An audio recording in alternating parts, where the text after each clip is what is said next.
Hello, everybody, and welcome to another great episode of The Gridiron Glory, where Will and Tat here are going to be covering all 32 teams for you. And we're getting this one kicked off with Browns Jags. And so the Cleveland Browns went on the road to Jacksonville, Florida last Sunday, and won on an account of 18-13. Not a super flashy game, coming from out this one. I mean, obviously, two AFC teams with massive playoff aspirations here. Definitely two teams that are well built enough to make a run like that. But yeah, the Cleveland Browns, they went on the road and they got the job done against a Jaguars team that really couldn't seem to get too much going in the end zone.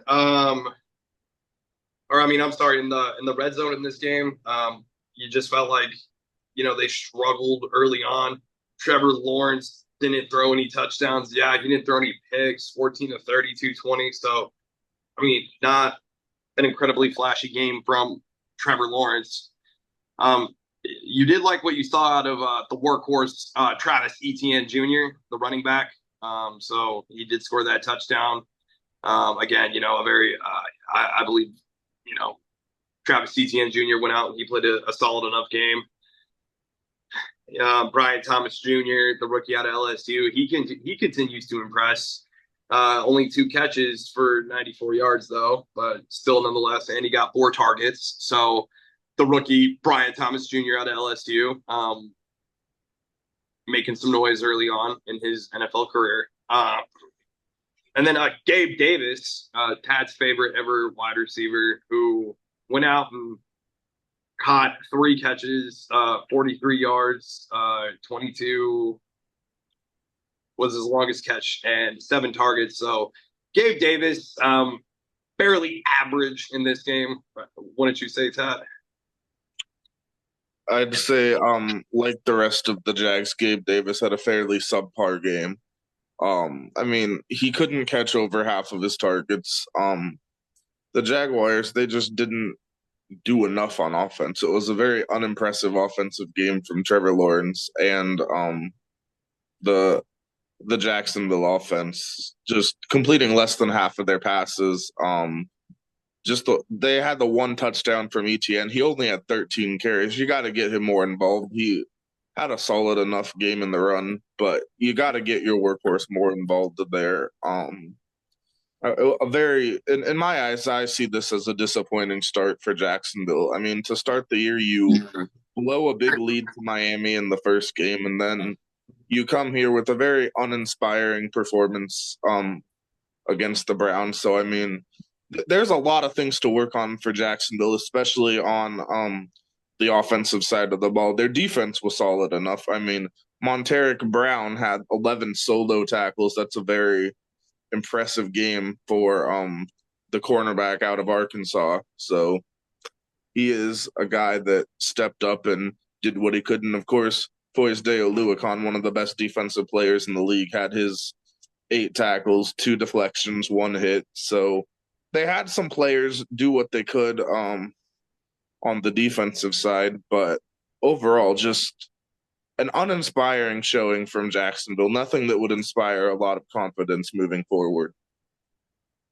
Yeah, certainly not an impressive showing at all from the Jacksonville Jaguars. Though, I want to go ahead and note the Cleveland Browns and the positive things they did. Jerry Jeudy, the former Bronco, went out there and caught 5 catches for 73 yards. Elijah Moore, David Bell, Amari Cooper kind of had a quiet game in this one.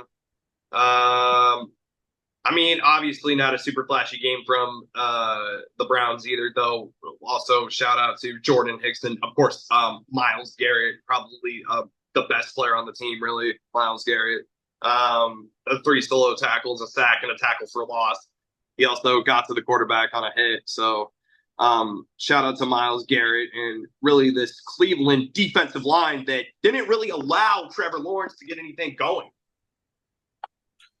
Yeah, the 4 sacks. Of course, getting the safety was a big play too in the 4th quarter when you're trying to put the game away. Your defensive end, Alex Wright, he makes the play to get the safety. So that sort of helped keep Jacksonville from having any real chance to come back. I think at that point the score was something along the lines of 16-13. So yeah, that was 16-13 at that point. So at that point, Jacksonville, you have the ball, you have a chance to get a field goal to tie the game. So obviously, after the safety, you give the ball back to Cleveland.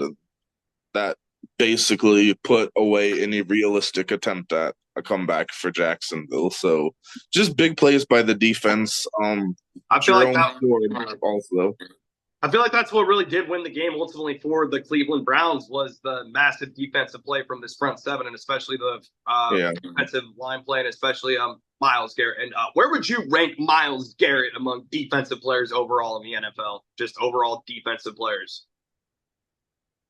I mean, I'd probably rank him top 5, maybe top 10 at worst, but I think it's fair to say he's borderline top 5. Yeah, I mean, obviously, probably top 2 or 3 at his position, but overall defensive player, probably top 10. Where would you rank him as an overall football player, like an overall NFL player? Like a top 100 NFL player? I'm pretty sure he was in the NFL Network's top 100 anyway. Very, very easily in the top 100. I mean, he's probably like top 20. Yeah, overall in the NFL. I mean, I would say, like, when I think of the Cleveland Browns, it's just like Myles Garrett is like the first player I think of. But yeah. I don't know why. It's just he used to be Nick Chubb when he was healthy, but with Nick Chubb out of the lineup, it's definitely Garrett. Yeah, and what is your take on the Chubb situation for Cleveland? I mean, they're doing what they can to produce in the run game without him.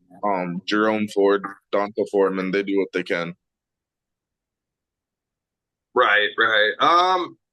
Yeah, so I mean, obviously Cleveland added a lot of, good pieces around the defense, the receiving core made plays. Deshaun Watson, no touchdowns either, but you did have the rushing touchdown that he did rush for. So not a super flashy game from either team, but Cleveland gets the win, 18-13. Be sure to like, subscribe, and follow. This is the Gridiron Glory podcast, where all season long we cover all 32 teams.